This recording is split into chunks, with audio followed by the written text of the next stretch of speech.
Assalamualaikum warahmatullahi wabarakatuh. Perkenalkan, nama saya Muhammad Al-Huda dari jurusan Perbankan Syariah di Fakultas Agama Islam di Universitas Muhammadiyah Aceh. Jadi di sini saya mewakili dari kelompok 1 dan saya tidak sendiri, saya bersama rekan-rekan saya dan inilah orang. Baik, sekarang ilustrasi selanjutnya ada prinsip-prinsip pengertian titik. Untuk usaha akuntansi akan disampaikan oleh teman saya. Di sini saya akan menjelaskan sedikit tentang ilustrasi. Kredit artinya adalah pencatat.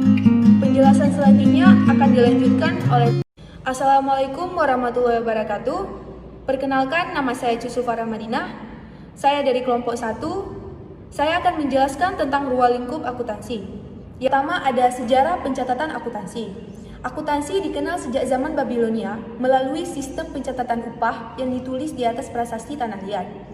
Nah, cikal bakal akuntansi modern dimulai dengan sistem tata buku berpasangan yang diperkenalkan oleh 2 orang, yaitu Luca Pacioli dan Leonardo da Vinci, yang dikenal juga dengan Continental System. Selanjutnya ada pengertian akuntansi.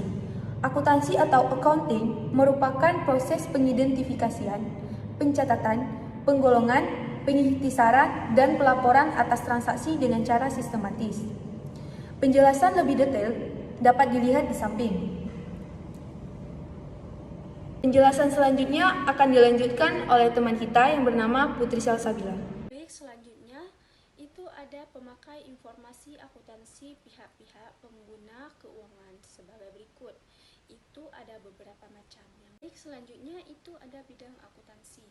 Yang pertama ada akuntansi keuangan, yang kedua akuntansi manajemen, yang ketiga akuntansi pemeriksaan auditing, yang keempat akuntansi biaya, yang kelima akuntansi perpajakan, yang keenam akuntansi penganggaran, yang ketujuh akuntansi internasional, yang kedelapan akuntansi sektor publis, yang kesembilan akuntansi sistem informasi, dan yang kesepuluh itu ada akuntansi forensik.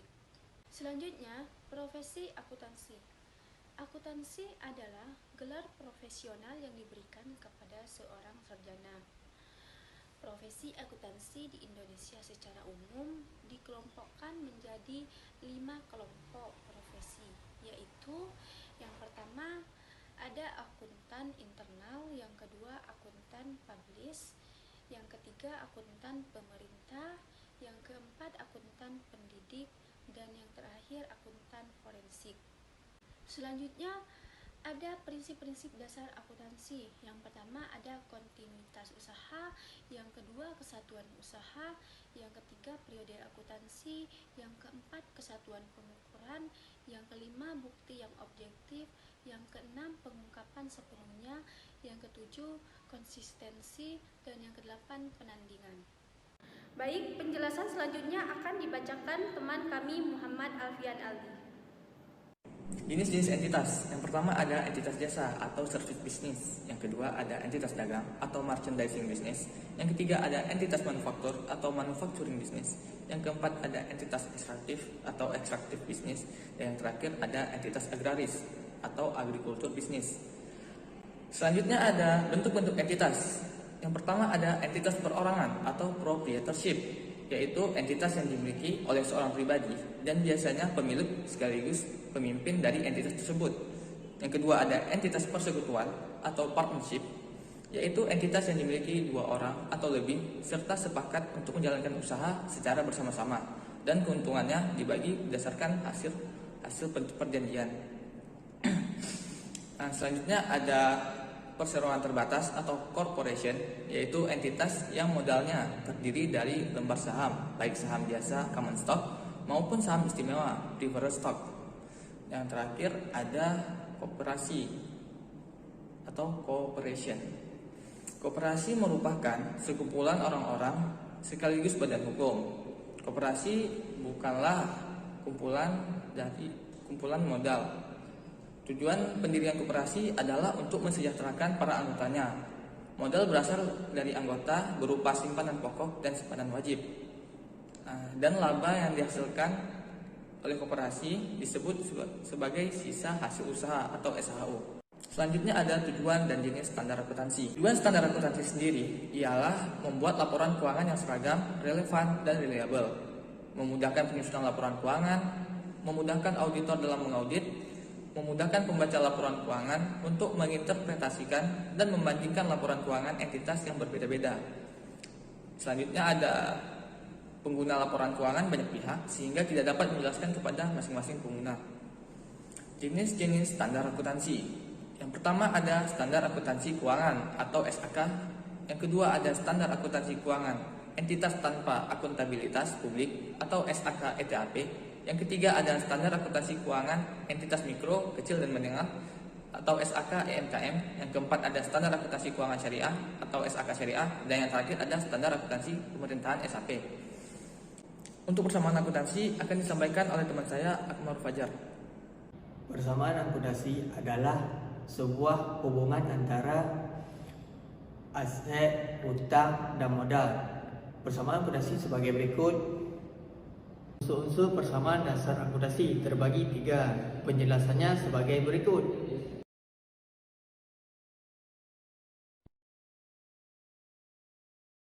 Baik, selanjutnya penjelasannya akan dilanjutkan oleh teman saya yang bernama Satri Wahyuni. Nah, di sini saya akan menjelaskan sedikit tentang ilustrasi aset, utang, dan ekuitas. Ilustrasi timbulnya persamaan dasar akuntansi. Seseorang yang berencana mendirikan entitas membutuhkan kekayaan atau aset dengan total senilai 100 juta rupiah, berupa kas, perlengkapan, peralatan, bangunan, dan kendaraan. Aset berbentuk kas, perlengkapan, peralatan, kendaraan yang nilainya sejumlah 100 juta rupiah. Sumber pendanaan. Ada 2 sumber pendanaan. Yang pertama, pendanaan internal atau kekayaan pemilik atau ekuitas. Yang kedua, pendanaan eksternal, entitas atau dari pihak kreditur atau utang. Rumus persamaan dasar akuntansi ada harta atau aset sama dengan hutang tambah modal atau kewajiban liabilitas. Baik, sekarang ilustrasi persamaan dasar akuntansi yaitu sebagai berikut. Transaksi dan bukti transaksi. Jadi transaksi itu merupakan semua kegiatan yang dapat diukur dari nilai uang dan perubahan keuangan baik bertambah maupun berkurang. Jadi jenis transaksi itu ada 2. Yang pertama transaksi internal. Transaksi internal merupakan transaksi yang berada di dalam entitas. Yang kedua transaksi eksternal, itu transaksi yang kegiatannya berada di luar entitas. Transaksi dan persamaan dasar akuntansi terbagi atas 5, yaitu sebagai berikut. Baik, penjelasan selanjutnya akan dilanjutkan oleh teman saya. Pengertian siklus akuntansi. Siklus akuntansi secara khusus diartikan sebagai proses berulang untuk melakukan identifikasi, analisis, dan merekam setiap kegiatan akuntansi ini terjadi dalam kurun waktu 1 tahun. Dalam waktu kurun tersebut, semua prinsip, kaidah, metode, hingga teknik-teknik dalam akuntansi digunakan untuk mencatat segala kegiatan akuntansi perusahaan. Yang kedua, ada tahapan siklus akuntansi. Yang pertama, identifikasi transaksi. Yang dua, analisis transaksi. Yang ketiga, catatan transaksi dalam jurnal. 4. Posting buku besar. 5. Penyesuaian neraca saldo dalam jurnal penyesuaian. 6. Penyusunan neraca saldo, penyesuaian, dan laporan keuangan. Yang ketujuh, menyusun jurnal penutup. Dan ke-8, tambahan menyusun neraca saldo dan jurnal. Baik, di sini saya akan menjelaskan pengertian pembukuan. Pembukuan adalah proses dokumentasi yang dilakukan secara struktur demi menghimpun data-data dan laporan keuangan. Adapun dokumentasi keuangan yang dicatat antara lain sebagai berikut.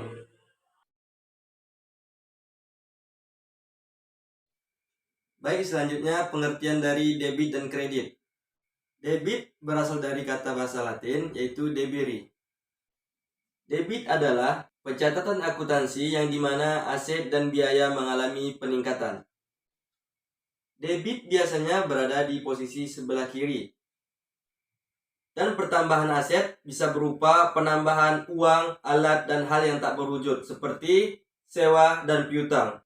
Baik, selanjutnya pengertian kredit. Kredit berasal dari bahasa Latin yaitu cedere.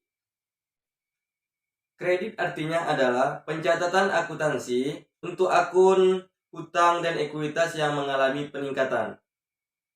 Kredit biasanya terletak di sebelah kanan.